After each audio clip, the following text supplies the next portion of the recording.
Olá, sou Jean Carlos Gonçalves Mendonça, estudante do curso de Licenciatura em História pelo Paulo Ipatinga, Minas Gerais, RU 89491. Nesse portfólio nós vamos abordar sobre a cultura surda e a Libras. Bom, dando início à sua trajetória histórica, na antiguidade, os surdos eles eram considerados ora como deuses, ora como pessoas diabólicas. Eles não tinham convívio social. Muitos chegaram a ser jogados ao rio e até de penhascos. Não existem relatos específicos sobre a origem da língua de sinais, porém destaca-se o seu início do ano de 1760, na cidade de Paris, na França, onde o Abbé Lepée fundou a primeira escola pública para surdos.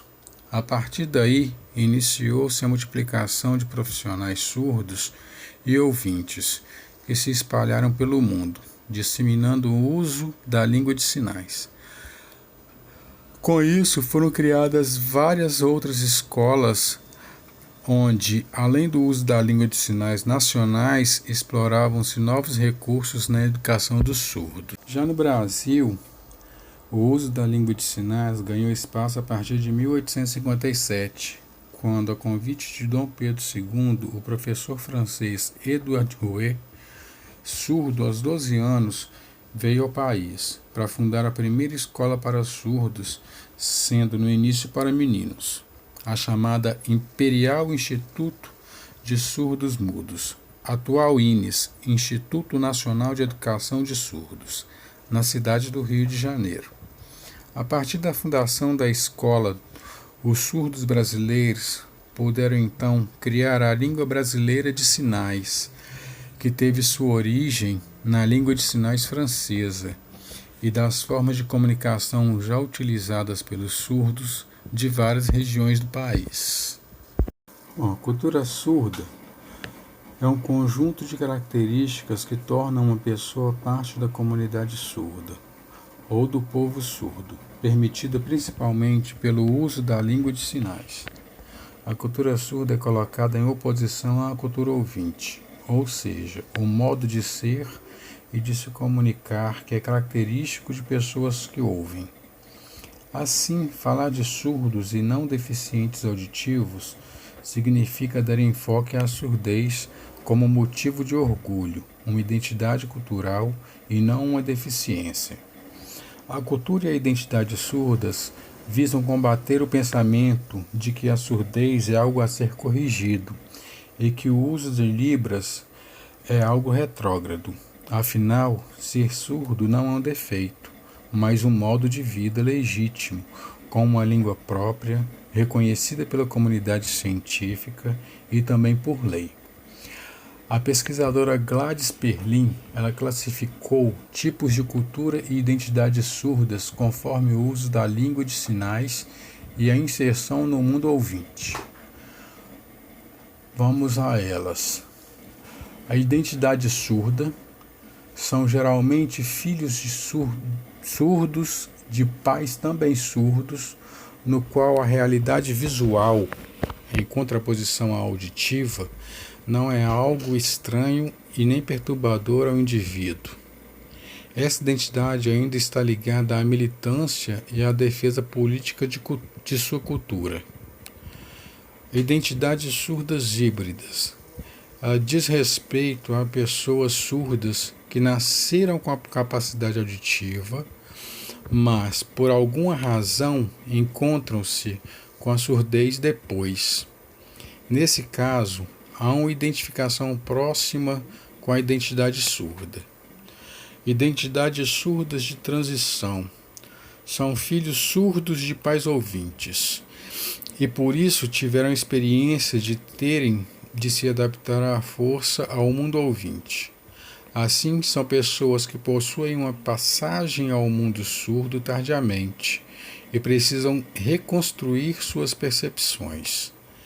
As identidades surdas incompleta. Desse grupo fazem parte aqueles que trabalham contra as próprias culturas surdas, propagando a ideologia ouvinte. Nessa acepção, essas pessoas acreditam que os surdos devem abandonar a língua de sinais para oralizar, ou seja, para aprender a falar. A identidade surda flutuante são os surdos, pode-se dizer, colonizados pela cultura ouvinte, ou seja, são as pessoas que querem oralizar e se integrar a qualquer custo ao mundo ouvinte, desprezando a comunidade e a cultura surdas. A cultura surda no Brasil, em 1993, deu-se início a um projeto de lei que buscava regulamentar o idioma no país, sendo que somente em 2002 a língua brasileira de sinais foi reconhecida como língua no país. Assim, várias outras leis e recomendações que buscaram regulamentar aspectos da língua de sinais para propagar seu uso e garantir direitos à comunidade surda. Em 2004, houve a lei que determina o uso de recursos visuais, legendas nas propagandas oficiais do governo. Em 2008, foi instituído o Dia Nacional do Surdo, sendo comemorado em 26 de setembro, que é considerado o mês do surdo. Em 2010, foi regulamentada a profissão de tradutor e intérprete de Libras.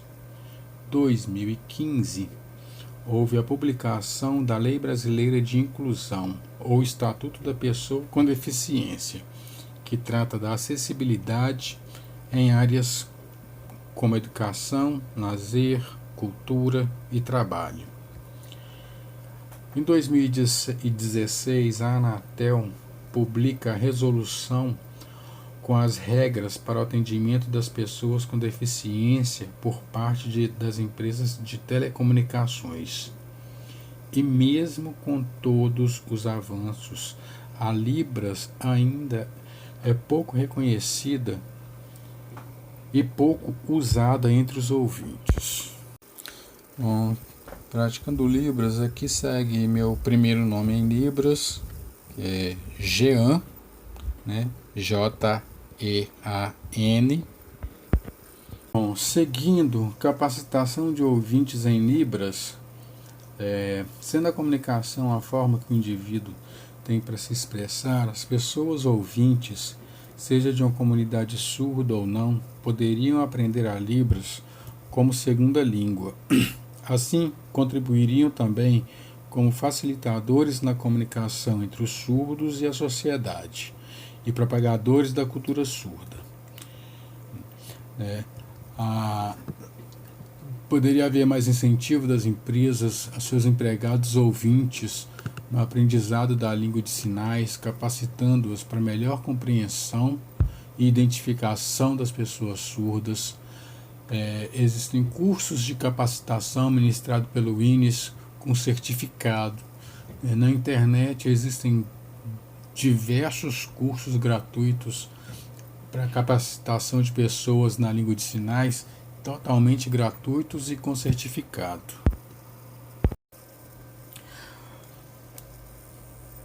Bom, prosseguindo com as experiências locais bem-sucedidas com Libras dentro da região, na cidade de Ipatinga,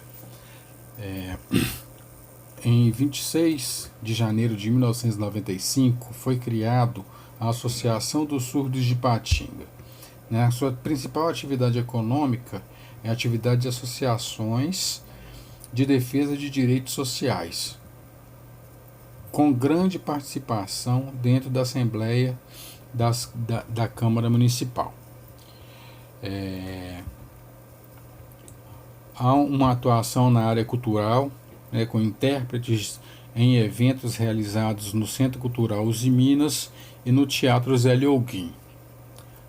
E diante a discussão e os debates sobre a inclusão social, um intérprete da língua de sinais desenvolveu em Ipatinga uma ideia voltada à moda.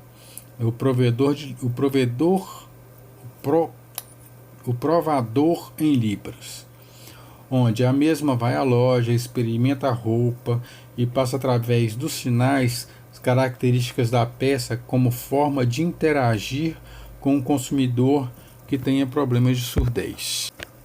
Bom, aí já partindo para a nossa finalização, né, a Libras e a cultura surda, o que pode ser feito em nosso polo.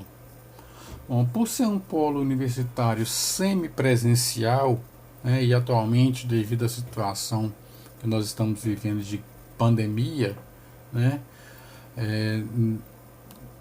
o polo poderia organizar palestras ministradas por profissionais surdos e os mesmos acompanhados por intérpretes ouvintes, que assim seria traduzido para os alunos que não são surdos e não têm o conhecimento da língua de sinais, né?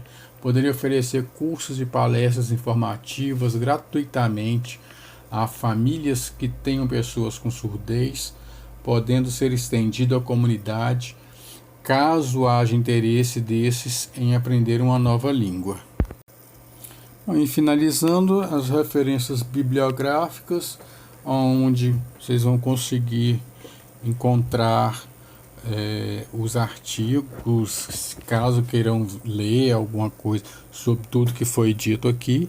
E no mais, muito obrigado.